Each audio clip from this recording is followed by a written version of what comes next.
You're tuned in to the Vintage House Show, home to the original stories of the history of house music as told by the legends, pioneers, and icons. Hosted by Kevin Mega McFall, Lori Branch, and Lauren Lowry. Good afternoon, Vintage House Show family. We are so excited that this is the week of the Chosen Few Picnic and Festival happening July 12th on the south side of Chicago. It is going to be unbelievable. 30,000 people celebrating the history of house music, celebrating with the pioneers. And we are so blessed to have the Ladies of SKYY on the Vintage House Show right now. Bonnie, Denise, and Dolores. Hello, Chicago. Thank you, Lauren. We are so excited, and the city of Chicago is literally going to lose their minds over seeing you perform. I think it's going to be great. You know, Dion Kool. Do you all know who Dion Kool is? He's a comedian. I love Dion Kool. He is the host. He is the host this year. So be ready for all kinds of comedic craziness, okay? Because he's a little nuts. And I decide myself. Well, so are we.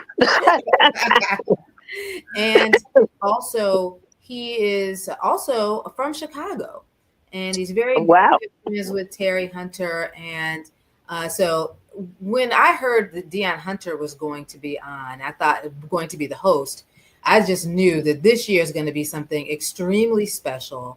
Unbelievably special. So we're so excited that you all are here to, discuss a little bit about your history. So we want to make sure that Chicago knows everything about you and your music and how you are headlining the Chosen Few Picnic this year. So we're going to start off from the beginning. The Vintage House Show is all about history.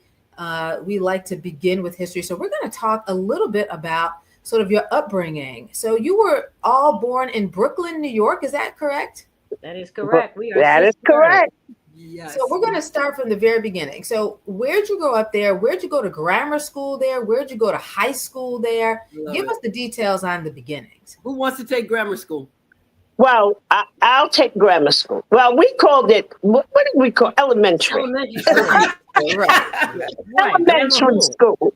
Well, we all went to, we started when we were younger. We went to the same elementary school for like a second. And then we moved from there to a brand new project. And then I was still in elementary school. Actually, I went to two elementary schools. I went to two neighborhood elementary schools, PS 270 and Brooklyn, and PS 11. Because 270 could not support the, as they say, intelligent student curriculum. So I wound up being transferred to another school. Okay. And Denise and I, started at the beginning, PS 32 down. PS 32, good old PS 32. Yeah, man. All three of us went to 32. When we moved to Lafayette Gardens, we wound up being, because we were supposedly, like Masita said, intellectually gifted children. Going to PS 230, which was at the fringe of Bensonhurst. So Denise and I were on the subway from the 5th and 6th grade. Yes. Oh, wow. Yes. Yeah. We moved into we started out in Gowanus Projects. That's where we grew up. Right. Our parents, when they got married and had us, that's where we lived first. So shout out to Gowanus. And then we moved to Lafayette Gardens, which at the time was brand new in 1962. So my sister Dolores and I, at that point, that summer, my dad taught us how to go to school on the train because we were pre-busing. So the neighborhood that we were in didn't bring the buses to our neighborhood. Exactly. Wow. They had not started with busing Black students into other schools yet. So we were just maybe 2 or 3 years ahead of that movement of desegregating the schools here in New York City. So that's how we wound up having to actually literally take the train. So my dad taught us, 5th and 6th graders, it's unheard of right now, actually. It was a safer time of life, I guess, that we were able to travel that far from Bedford-Stuyvesant all the way to Bensonhurst. So that was US 230. And then junior high school, Montauk Junior High School. Bonnie went to a different junior high school, actually. Right, but I went to, they went to Montauk, and I went to Shiloh, but we all went to high school, junior high school outside of the neighborhood. Right. Because again, they had to support the intellectually gifted children. So we all went to the junior high school out of the neighborhood.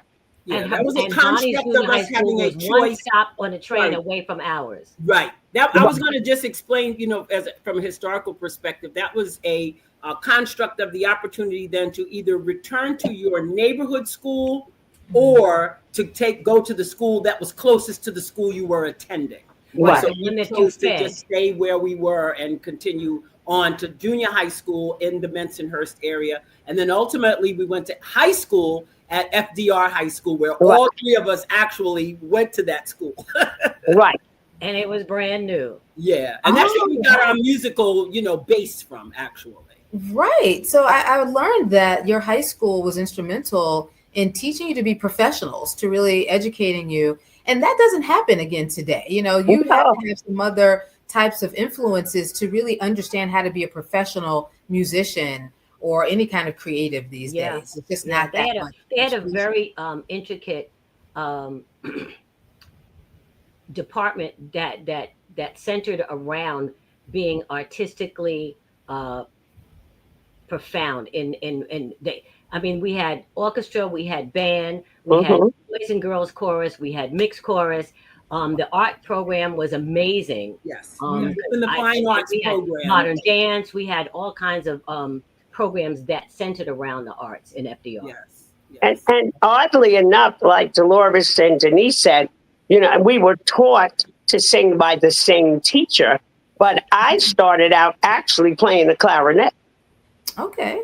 And it wasn't until I went to a talent show that Denise, Dolores, and a great friend of ours, Deborah Hunter, they were in this talent show. I wasn't even in high school at that time. But the next year, you would have thought I was in that high school because they snuck me into the talent show. That's awesome. So I know you're the youngest. Who's the oldest? I am. Denise, talk to me about how you knew that you could sing. And I'm going to preface that with a story where my father could sing, my sister, beautiful voice. Unfortunately, me and my mother, people start crying. Not so much. No trickle down on that. Right. It didn't happen for me. But I remember listening to my father sing just in the morning. And I remember the time when it hit me, he could sing. And I always wondered, if my sister knew, when did she realize she had a beautiful voice? Did someone tell you that? I want to talk to you as the oldest, because I think once you're the oldest, I think people expect everyone else to be beautiful singers maybe. But how did you realize, how old were you when you realized I have a special gift? So interestingly, your path is a little bit similar to ours. So our dad and our mom both had beautiful voices. Nice. My dad would sing. He was more into the Blonde Boys and the Soul Stirrers. Right. And who else? He had Billy Eckstein. He had all these albums. And Daddy would be around the house singing. And then my mother used to sing Goody Goody. I'll never forget that. So you met someone who stepped you back on your heels. Goody Goody. So we would hear her singing, and music was always in the house. So did we realize we could sing, or were we just singing because it was just a natural flow and progression of things in the house? So we would sing all kinds of little songs. I think we started with the Mouseketeers because we used to watch. Yes, that is correct. We used to watch the Mouseketeers all the time in the Mickey Mouse Club. And I think that for me, that was one of the first things where I said, you know what? I would love to do that, because we'd be in the living room doing all the routines and doing all the steps that they were doing. And it was just sort of a natural, I think, progression for us as far as when we got into a space in school where these kind of opportunities opened up to us, we just fell right into it. Because I was in chorus from junior high school, as I can recall, because we just knew that we had this gift. Got it. Tell me your mother and father's names, by the way. I'm sorry, say that again. Your mother and father's names. Oh, Benjamin Dunning and Laverne. Her maiden name, I have to share it because it's so different and special. McElwee Dunning. McElwee. From the McElwee. However. and I think we Arkansas, and my dad was from Orangeburg, South Carolina. Nice. And we came from, and not only that was our mother and our father great singers, but we had an aunt, which was my father's sister, that was an opera singer. Yes. Wow. And how did you become familiar with her being an opera singer? Did you know her? Did you go and see her, or what was just, I will tell you, I not only saw her perform, actually, she took me to my first concert ever. Yes, Miss Adelaide Boatwright, I think it was Bowman or Boatwright, was performing at the Brooklyn Academy of Music, and my Aunt Sadie, who was just into the music so deeply, took me to that concert, and I think that was the springboard for me to want to sing professionally, because Miss Adelaide came out there, and actually she's been written up in Jet magazine. I dug up a lot of information on her and her history. Her father, as I recall vaguely, was one of the Black music publishers. He held the publishing for a lot of the Negro spirituals. Wow. I will share that. I will be happy to share the more details of that with you, Lauren, because I have that in my archive files. But Miss Adelaide was, and her dad were very, very instrumental in the Black music scene. And in particular, as I said, my aunt sang opera. So when I saw her in that blue sparkly gown with that hair, and she opened up her mouth, I was literally like 5 or 6 years old, and I was just like floored. I'm like, this is what I want to do. And as Bonnie said, my Aunt Sadie, because she was so into the music herself, she got me my first M&E organ. For those of you who wow, she took it back with that. Yeah. And what about the reel-to-reel, Bonnie? What about the reel-to-reel? And you know what? To piggyback on that, when we're coming up, there were just a lot of musical programs on TV. Yeah. There was the Ed Sullivan Show, Ted Mack's Original Amateur Hour, and there were always groups singing. Yeah. And the three of us would get in front of the mirror, and we would emulate. We would emulate these people, these groups, and oddly enough, it was mostly all male groups, but we did love the McGuire sisters, Patty, Maxine, and Laverne. And so we would sing their songs in front of the mirror. We used to drive our mother crazy. The Boogie Woogie Bugle Boy from Company B. Company B?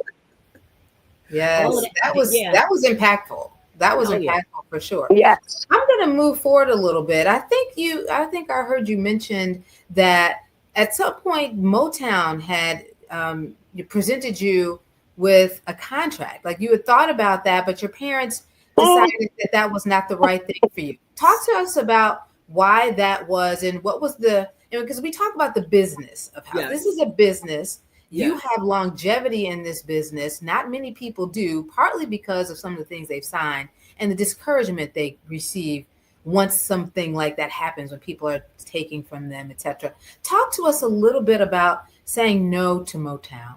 So actually, it was my mother that said no. Wasn't us. We had an amazing band teacher. His name was Larry Bergstein, and he was the one who had the connection. He was instrumental also in the movie Goodbye, Mr. Benjamin, or something like that back in the day. Motown did a lot of the soundtrack for that particular movie. And so he saw us at the talent shows, and he was just floored, especially at that time. Again, like Bonnie said, there were 4 of us. And so FDR would have these annual talent shows, and we actually sang with a band. Deborah Hunter, who was with us, her brothers had a band. So we were singing live. We were doing Supremes. We were doing from Supremes to the Temptations to in gowns. And yes, we had the gal. My mother would make our outfits, and we were just, our presentation was just so professional that he said, you know what, I want to get you guys signed to Motown. So we were like, this sounds great. Oh my goodness. Yeah, he says, I'm going to talk to your mom, because we were all under, where did we, 17? We weren't even 17. I think we were like, I think we were juniors at the time. I was a junior at the time. So he came and he sat there and he gave this long, wonderful speech to my mom about how he would make sure that we were taken care of and that we would be tutored, and she wouldn't have to worry. He would be with us, and she listened to every word he said, and then she said, nope. She said, absolutely not. I want them to finish school. And when they finish school, if that's something that they want to do, then they're welcome to do it. So I don't know what kind of inner voices were speaking to my mother in terms of, I know that her protection of us, she was very protective of us all of our lives, and taught us to operate together always in a spirit of togetherness. And I think she just knew that we weren't mentally ready for the business. And I have to say, I while I didn't realize it then, I think the first time that we had one of them bumpy rides where we were at a gig and they robbed us while we were doing the show. Somebody was Chicago. In Chicago. In Chicago. Was it Chicago? That's crazy. It was Chicago. Story, right? Y'all better be careful when y'all get here again. So I need to know the story. What happened in Chicago? So we were doing, was that a Kool and the Gang show or no? They just asked. Yes, that was a Kool and the Gang show. I think we were supposed to, all I remember, this is what I remember. We were supposed to do 2 shows. They decided to combine the shows into one. And they said, don't worry, just go back out on the stage and just basically combine your one show into 2 shows. And so at that time, that was before we learned to leave your keys at the desk at the hotel.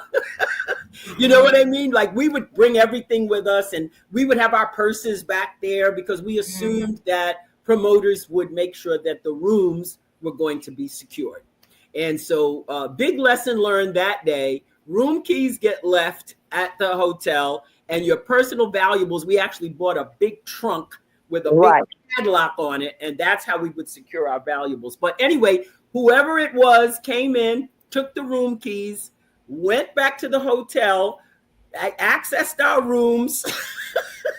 Some people lost more than others, I guess, because of what they basically had, you know what I'm saying, in the rooms. And yeah, so that to me was why I said, you know what, thank God mommy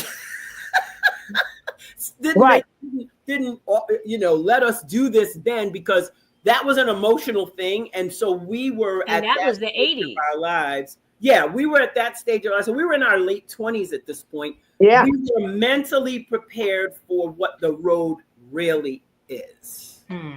Yeah, you know what I mean? It's not a walk in the park. You know, everybody sees the end result. They see the show and it's all fabulous and marvelous, but they don't see every single thing and every brick that's built, you know, to create that show that they see in the end.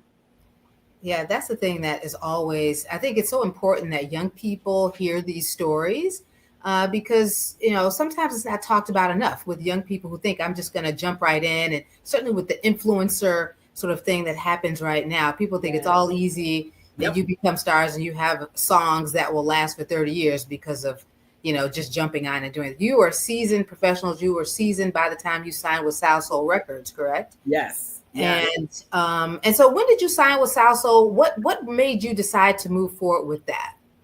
So Soul Soul came about around, well, we formed Sky in 1977 with Solomon Roberts at the helm.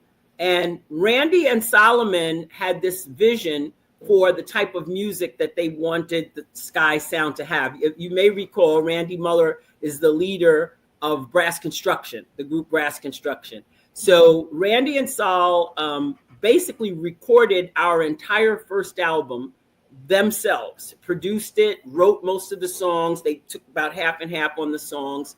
And then they shopped it around.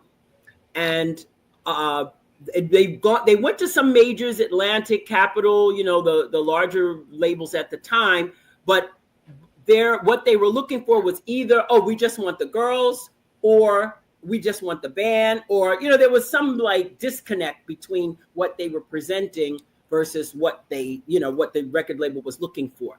But Salsoul was very interested in the fact that we were a variety. We were the only act that they signed that I believe at that time had 5 guys in the band and 3 women singing. The composition was unique at the time. Later they did sign Aura, and I think there was just 1 female lead singer, but our composition was unique. But they also appreciated Randy and Solomon's production and the songs that were produced. And so we signed with them, I want to say 1978. Would that be about right? Somewhere around there. We signed with them around 1978, and they came out. Our first single was "First Time Around," which qualifies us to have a disco song. We love disco. We love it. Oh, disco. Right? It was all in. Next thing from to house, you know what I mean? Right. That's the entry point. And so you have 10 albums, right? So you all have produced 10 albums. But in 1981, Call Me became a #1 R&B chart, and then also very high on the pop chart. When did you know that this was about to be a #1 song? Or how did you find out that this was now a #1 song? Well, it was, so we didn't, the thought of it being a #1 song really didn't cross our mind. When we got the call that it had gone to #1 and that it had, in a blink of an eye, it went gold, we was just shocked. And now, then we get another call. We're going out on the road with Kool and the gang. Yeah. And so Call Me just catapulted us into a whole different set, a whole different mindset. We were on the road before then, but it wasn't as big as it was when Kool. We never would have thought Call Me would have come out, and within a matter of months, it was gold. It was #1, and it just took off. It just took off. We got a call from Soul Train. That song hit and just was like fire all the way across the country. When we got the call from Soul Train that said they wanted us to appear with the song, we hadn't even learned the song outside of the studio. There was no choreography either. Get our choreographer together and pull the choreography together so that we could appear on the Soul Train, show with that song. And then, like Bonnie said, it was shortly thereafter that they set up the Sky show with Kool and the Gang, and that was just the most amazing 13 months of our lives. Wow! So 13 months on the road. I heard you all were not kids then. You were all were adults. What surprised you about that tour? I know you all had been doing tours in vans, but then it elevated to tour buses. It elevated to, sort of lots of other things that encompass a real professional top of the line tour. Again, with choreography, with costumes, with lighting, with, positioning. Well, we always had costumes because my mother made sure of that. But I mean, did your mom make all of your clothes? No. In the beginning, before we got our first record label, yes, my mother made our clothes. But I remember that when Call Me first went gold, I was pregnant with my daughter. I missed the first, I'll say like 3 months of the Kool tour. And when they did Radio City, where was I? In the 5th row. I just had her. She was maybe 2 weeks old, 3 weeks old. Oh wow! So when I picked up the tour when we did grad nights at Disney in California, and I was out for 6 weeks. Left my child home with my husband. Here you go. I'll be back. Well, let's talk about that a little bit. Working mothers. I mean, we talk about these girl groups. We talk about these groups that are able to tour the world, that, do these different things. But there's a little bit of a price to pay. And normally that price is mainly sort of the burden is on women to navigate families and how you operate. How was that with you all at that time? Certainly Dolores, with you, with all of you, was that a concern, or having a family? Were you thinking about that? What, for me, because my mother was still in New York, my mother-in-law at the time was still in New York. My husband at the time was very hands-on dad. And so I really didn't have to worry about, and she had a great aunt, who she's still really close to right now. So I could safely say that when I left her, it was like I knew she was going to be okay. I came back, the child had earrings, didn't even know who my child was. I was like, who baby is that? But I knew she was going to be taken care of. Right. Well, we were very fortunate because my mom, our mom, and our dad were great supporters of our career. And so my son winded up going to South Carolina with my mom, because by the time we started really doing big tours, our mom and dad were getting ready to move to South Carolina. We were very annoyed with them. But, very. Yeah, we were on the road and we came back and they were gone. 30-something-year-old women crying. Yeah, we came back and they were gone. We weren't even in town when they moved. That's right. And so my son winded up going to South Carolina. So, and then we would see them, they would come anytime we were down in the South. Mm-hmm. They would come to the shows, if I was home, if we were home, my son got to come and spend the school breaks, the summer. So thankfully we had great parents who were such great supporters, like I said, of our career, that we did never have to worry about that. Mm-hmm. You know what I'm saying? Our children were safe. Yeah, our children were safe. We still had the quality time with them. So they had the quality time when we came home, and Denise was the auntie. She was the aunt. So she was the rich aunt Denise. You know what? I let me tell you something. I am so grateful for the children that these two have had. Even though I've never had one of my own, I did ultimately acquire a foster child way later. But that Corby and that Anissa, they were just as much my baby. They did the hard work of birthing them. Exactly. Like, thank you for birthing my child. She did the hard work of spoiling them. Dolores, that's critical. She would say, "Oh, she's asleep," and I'd go in there and say, "I think she just woke up. I think you need to." Corby was my first binky. Oh yeah, Denise was the auntie that spoiled everybody. She taught my daughter at a very early age, if we missed the bus and we missed the train, oh Annie, we could always take a cab. Someone's got to do it. Someone's got to do it. We can take a cab. Someone's got to do it. So I'm fast forwarding now to the Chosen Few picnic happening Saturday, July the 12th. Wow. You all are headlining that show with. We can't wait. It's going to be awesome. I already heard their Chicago story. That was interesting. Oh, no, that was only one Chicago story. Oh, there's another Chicago story? There's so much more to that same story. So let me just say this one really quick. This was our first shock of the cold weather in Chicago. We pull in.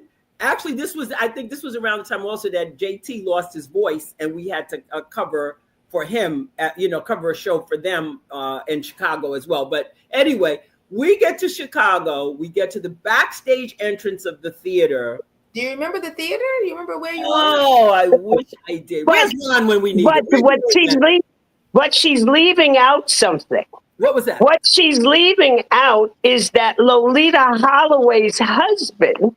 No, I'm talking about when we flew. Not when we flew in. I'm talking about when we drove when we did, on the bus. Okay. We got to get back to Lolita Holloway, though. Yeah. Oh, yeah. Well, I'm going to just throw that name out there casually and not go on. The Lolita Holloway story then. So we'll go to the Chicago story and then the Lolita story. Okay. So here was the thing. We got there. They parked the bus in the back of the theater, and we're supposed to make our way, I guess about 20 feet to the backstage entrance. Yeah, now it's coming back to you. We go to open the door, and the door flying open with the wind. Oh my God. We're hanging on to a sheet of ice from the bus to the door, to the backstage door. And we're like holding on to each other like this, slipping and sliding, trying to get to the door. So that's my, that's my Chicago memory. But now, Bonnie, Lolita, definitely. Go ahead. So the next time we're flying in, right, and we had the privilege of really meeting Lolita Holloway and being around her a couple of times. She gave us label mate, by the way. Right. She gave us some great advice. She was very welcoming. So she sent her husband to the airport to pick us up. We're looking for her husband. He comes to the airport in his bathroom. Yes. In a Cadillac. In a Cadillac. Yes. Wasn't it yellow? To pick us up. Yes.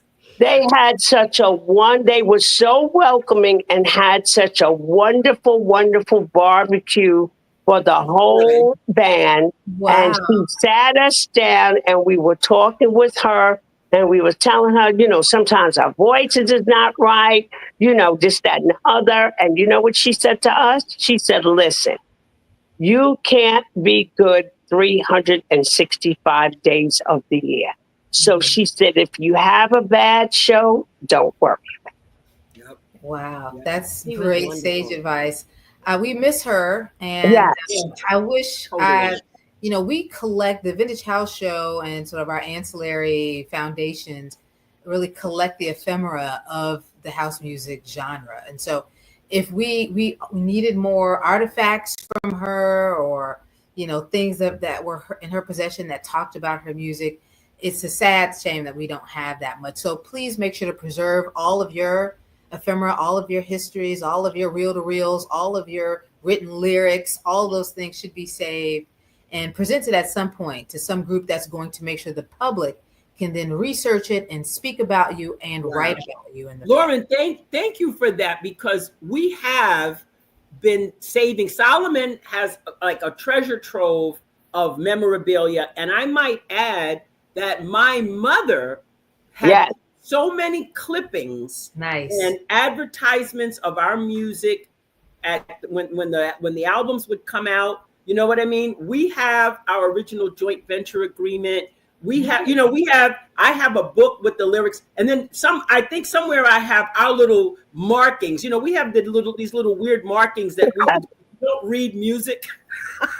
So we were like, well, you go up here and you go down there and then you say this.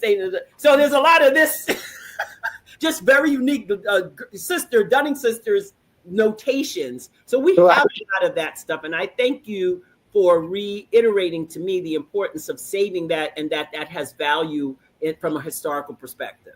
Absolutely. It absolutely does. So going back, we're going to pop just back quickly. The Chosen Few DJ Picnic, you're headlining with David Morales, Wayne Williams, Jesse Saunders, Alan King, Hatchet, and Nesby. I mean, this is again going to be just sort of a spectacular weekend. What should the audience expect? What are we expecting from the Ladies of SKYY on Saturday?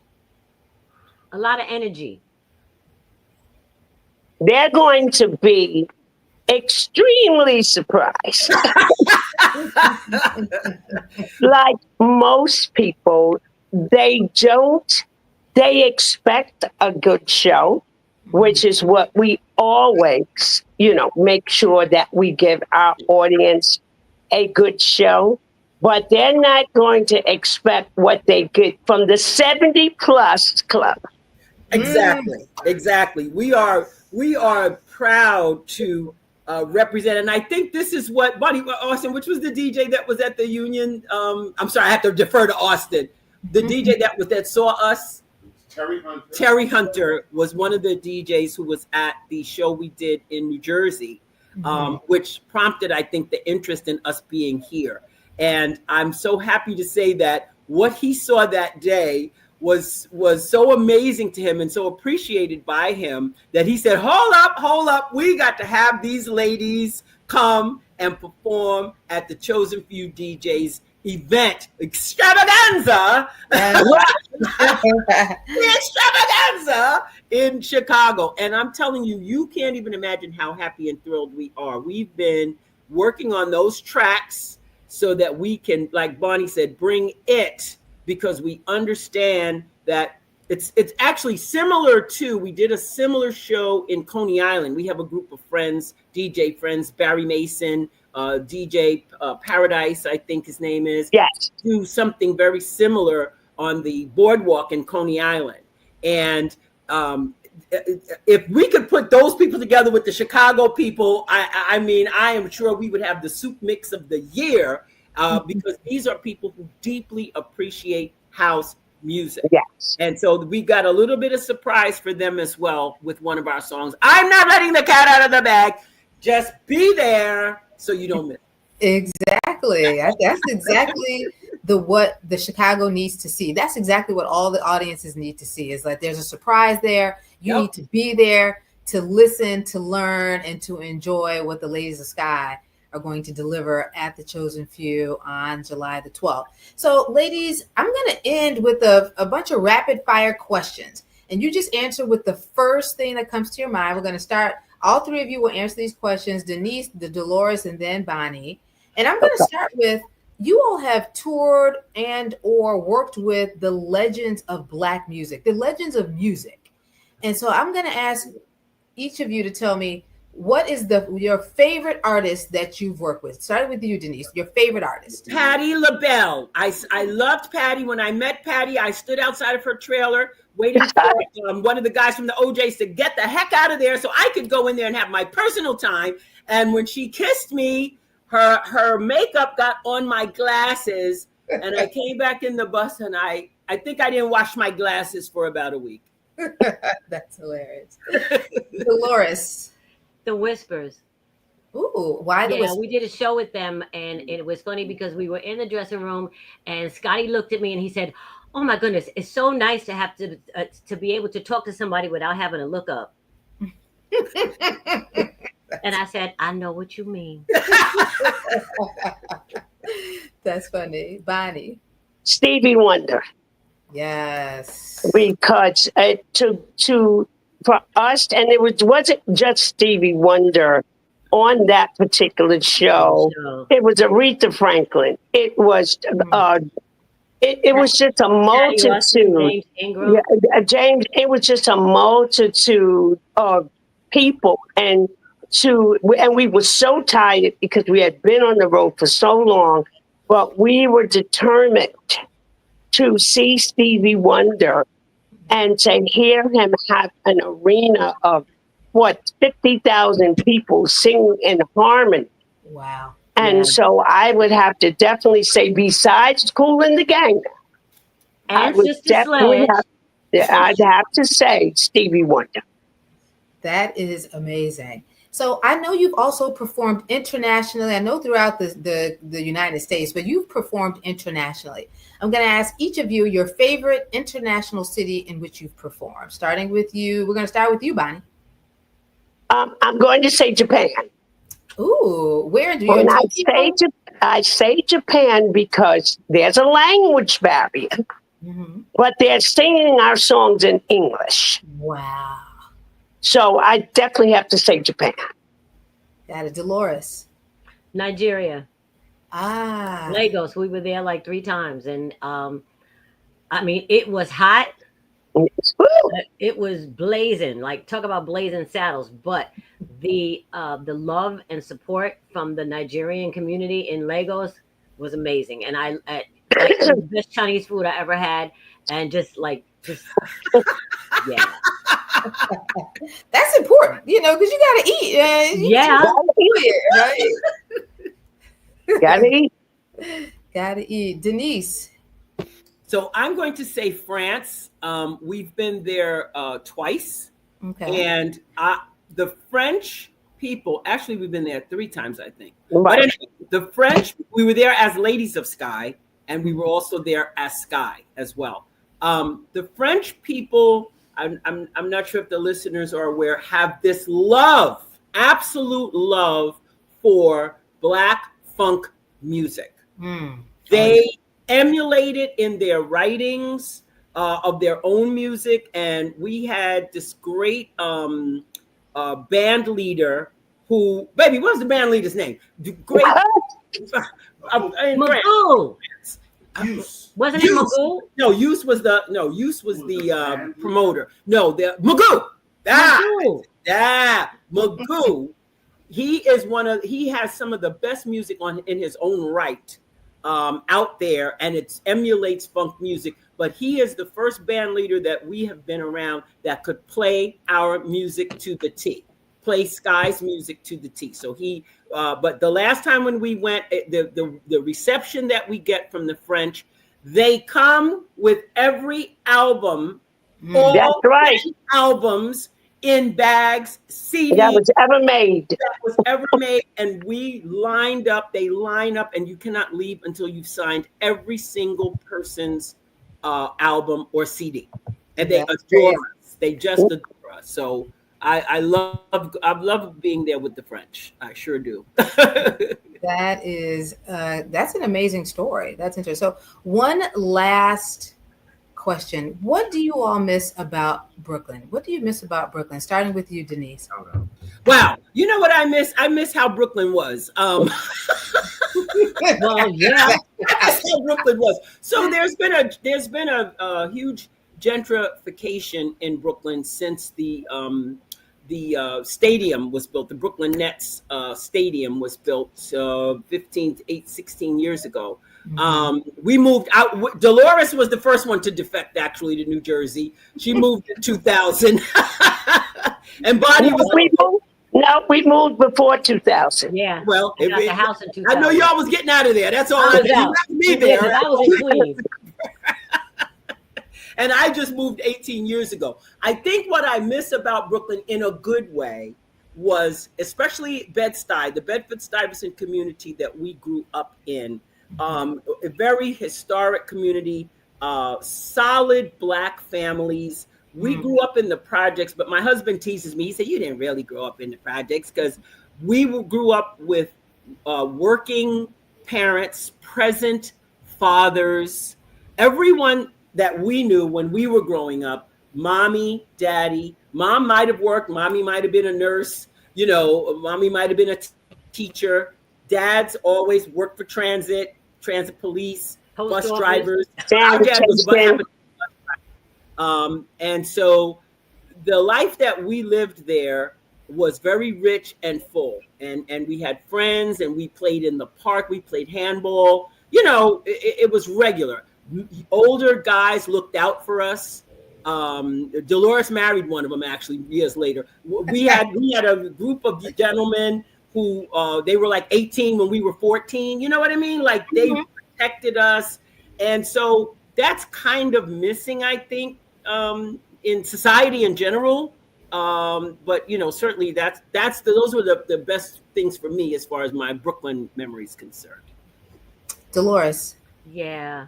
And it's funny because Denise just hit on a thing that, okay, so my present husband now was one of those teenage boys who looked out for us little kids. Nice. Sister still lives in the same building that we grew up in. Yep. Matter of fact, she lives in Bonnie's best friend's apartment, next door to the apartment that we lived in. We lived in 9A.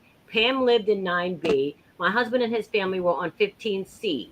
Now, his sister Lavinia is in 9B, which was Pam's and my best friend. Yep. So when we did the Unsung, when we went back, there are still some of the same people that were little kids when we grew up in that were younger than us, that are still in that same building. But at the end of the day, they're still there with family. Yeah. There's parts of the neighborhood that have changed, but at the end of the day, when we first moved into that project, the apartment, even the surrounding neighborhoods, there was a mixture of cultures. Yeah. And now it's gone back to that same mixture of cultures because Pratt Institute was there, which was an art college. And so you had a diversity of cultures and people at that college. And so it went somewhere and then it came back. Got it. Bonnie, your thoughts on what you miss most about Chinese food. That part. Proper Chinese food. Chinese food. You can't get it better than Brooklyn. Can't get it better than Brooklyn. I don't care when we go to Brooklyn, because we have a seamstress in Brooklyn. I said, Austin, we have to go to the Chinese restaurant. My daughter will drive from Pennsylvania to Brooklyn for Chinese food. Oh my I goodness. can't get decent Chinese food. Sorry, Jersey and Jersey. Sorry, South Carolina. Chinese food. That is amazing. Ladies, we can't wait for your energy to grace us in Chicago on the Chosen Few stage on the 12th of July. It's going to be so much fun. We're going to do another interview with you as well, hopefully after the show or sometime during the show. I think we lost Dolores a little bit there. Yeah, that's that South Carolina current. That's that King Street, South Carolina. Before we go, I got to give a shout out to DJ Paul Scott. Let me not leave him out. That's why I keep Austin around, so he can refresh my recollection about things. Love to Paul Scott and to Terry Hunter, who brought you to Terry this Hunter. gig. Yep. He's amazing. He knows talent, so we know it's going to be an amazing show. Thank you all so much for joining the show and Vaughn TV. Thank you. We look forward to seeing you there, and have a wonderful week.